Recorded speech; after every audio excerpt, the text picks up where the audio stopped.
we have reached the point of the year where I aim my plane west and fly from Tennessee to Utah. Got a new co-pilot today, my buddy Tommy, photographer. Gonna shoot some film this year, actually. Got a 6x17, so. Brickyard 5651, contact tower 119. The goal today is to make it from my home airport in East Tennessee to Albuquerque. That's just over 1,000 miles, so this will be the longest day of flying I have ever had. We're gonna make a fuel stop in Elk City, Texas. And it's forecast to be quite windy there, so that'll be interesting. But Zulu, contact. yeah, this is, I can't believe I'm already in my 3rd year doing this.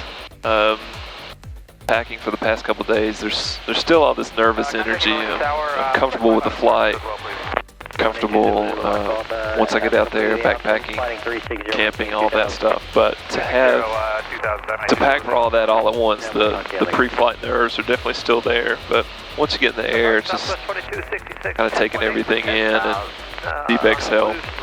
This year's trip is a lot different than last year because I didn't even think it would happen. Obviously 2020, we're in October, and yeah, the coronavirus, once it really hit in March and April, I couldn't go to work. And so I just assumed I wouldn't be able to make the trip even if things were open. Especially with my profession. I mean, I'm like the worst possible profession as far as maintaining personal space and creating a mist out of people's mouths. But unfortunately for me, I mean, it's worked out. We've been really blessed. I know a lot of people's situations are different, so I'm so excited to be able to make this trip. Whereas last year, I didn't even know if I wanted to do photography. This year, I'm pumped to be on this trip. If I take pictures, if I don't, I'm just glad to be able to see the West again. So that was definitely a relief, kind of a surprise, for sure. But right now, we're airborne, obviously. We've got about 470 miles to Elk City. And like I said, it's going to be quite windy there, but the wind is straight down the barrel of the runway. So hopefully it won't cause too many problems. Grab some fuel, maybe some food there, and continue on to Albuquerque. As always, guys, thanks for watching. I hope you enjoyed the adventure. Whether you're from the photography side of things or the aviation side of things, I'm just so thankful to be able to take you guys along. So hope you enjoy the flight, and we'll continue on for about another 3 hours.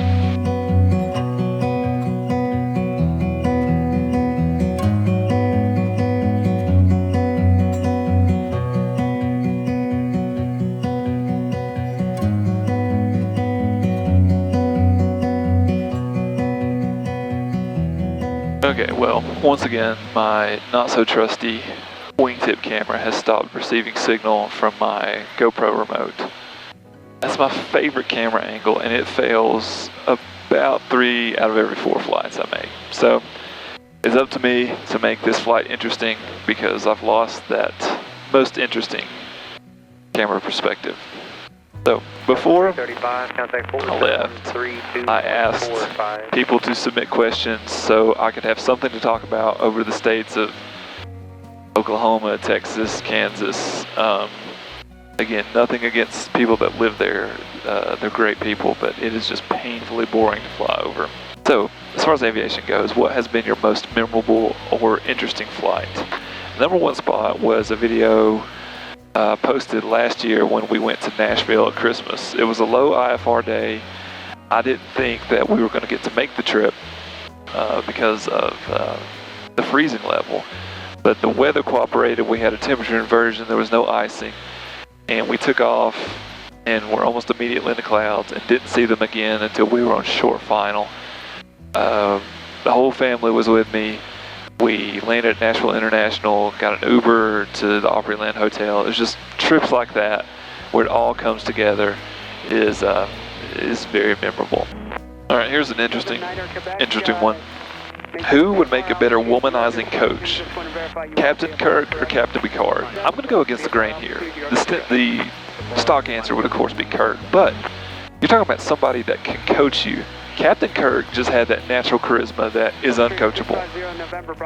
I think Picard is going to be your better coach here. I think he's a better teacher with his diplomacy. That's going to come in handy when you're talking about womanizing, I'm assuming. Not that I know much about it. I'm not going to show Jennifer this. But I think that Picard is going to go against the grain. He's going to be the better coach here. What say you, Tommy? Well, I mean, from a womanizing standpoint, I mean, Kirk. The womanizing coach. Who's the better overall? Well, who's the better coach? November 235 Tango Golf. I can see your point on Picard, and I was always a Next Generation fan anyway, so, yeah, I mean, yeah, I'd lean that way. We're going to go around the Bravo to the north, so be game. But the number one captain overall is Cisco. I mean, that's just science. I think we can all agree on that. All right, what kind of legacy do you hope to leave behind in the photography sphere? Just if anyone knows me, I think would be a legacy. Favorite movie and why? Hands down, it's the movie About Time. It did not get a lot of fanfare when it came out. In fact, I didn't even watch it when it came out. Jennifer wanted to watch it one night, and I said, "This looks ridiculous." It has Domhnall Gleeson in it, the First Order guy in the new Star Wars movie, Hux, yeah, in the new Star Wars movies, and Rachel McAdams. Can't go wrong with Rachel McAdams. But the premise of it sounds ridiculous. It is a guy who can travel back in time. And so you think, this is just a sci-fi ridiculous movie, and it's a romantic comedy. Why should I like this movie? It makes you think about your life so much. About Time. You have to check it out. If you do, let me know what you think. Alright, so we are flying over beautiful Oklahoma City, Oklahoma. I'm kind of being a smart aleck when I say beautiful. It's very, very square, very repetitive.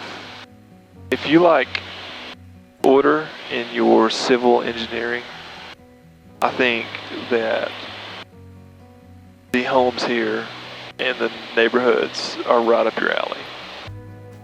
I mean, just squares as far as the eye can see.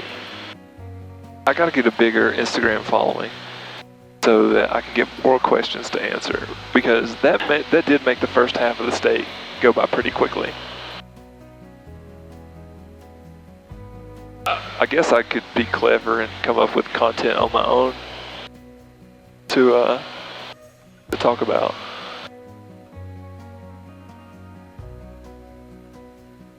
But that just doesn't really sound like something I'm gonna do.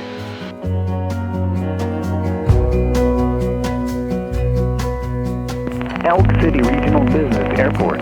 Automated weather observation 2105 Zulu weather. Wind 170 at 19er. Gust 26. Visibility 104,400. Scattered temperature 28 Celsius. Dew point 16. Altimeter 29er 76. Elk City traffic, Centurion 732 Charlie Hotels, final 17 Elk City.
That into the wind.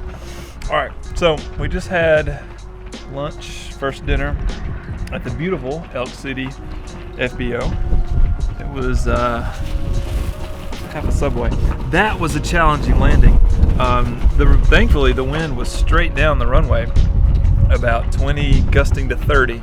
I would rather have a constant 90-degree crosswind as opposed to any kind of gusting wind. But all things considered, made a good landing. So we grabbed a quick bite to eat. We refueled the plane, which was an adventure because the hose wasn't quite long enough. But we got that done. Filed the new flight plan. We're going to get back in the air and continue west. Maybe 2 hours, 45 minutes, 3 hours on to Albuquerque.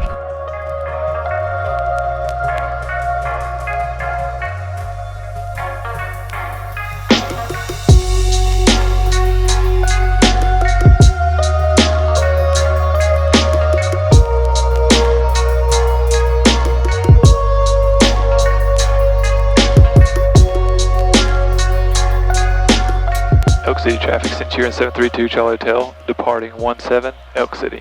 I'll be interested to see when we turn into the wind what our airspeed will be. Alright, yeah, about 25 knots already. This will be the shortest takeoff roll for a fully loaded Cessna in the history of the world.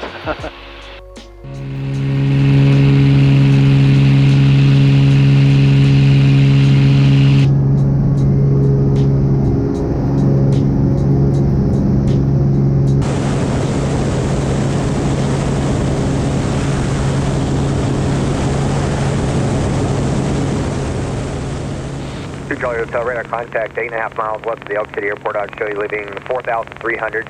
You're clear to the Albuquerque Airport as filed. Climb and maintain 8,000. Plane terminal altimeter is 2978. 732 Charlie Hotel leaving 4,300. Clear to Albuquerque as filed. Climb maintain 8,000.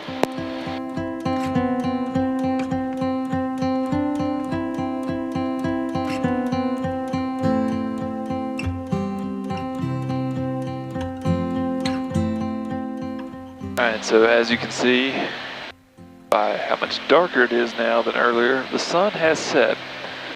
We are about 180 miles out from Albuquerque, and the sun setting in front of us has kind of silhouetted some of the mountains up there. So we're starting to see mountains for the first time. Yeah, really since we took off, because all the mountains that would have been east were obscured by clouds. So we do have the outline of mountains in front of us. We have had a brutal 30, 35 knot headwind this entire time.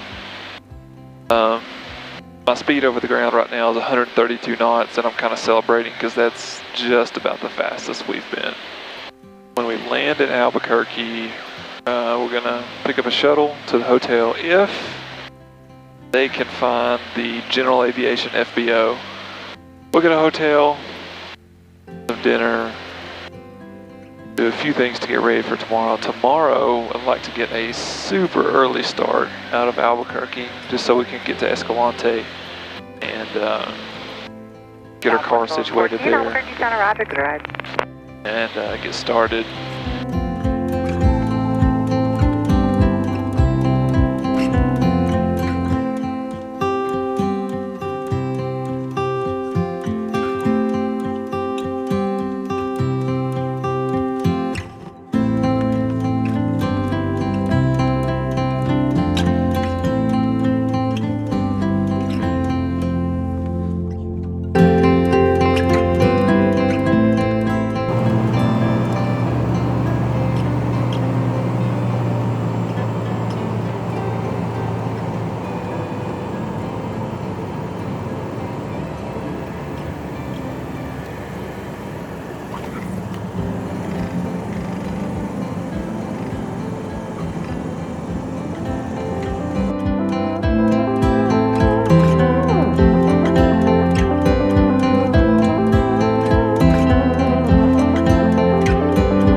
Pretty tired. We made it to Albuquerque. That's over 1,000 miles, closer to 1,100 miles in one day. It's super nice here. It's about, I don't know, 60 degrees, very comfortable. Some military jets in the dark back there. Pretty good night landing. Oh, again, I'm pretty tired. We're gonna get a hotel, early start in the morning. Thanks for following along, guys. And let's do it again tomorrow, but only about 2 hours tomorrow. See ya.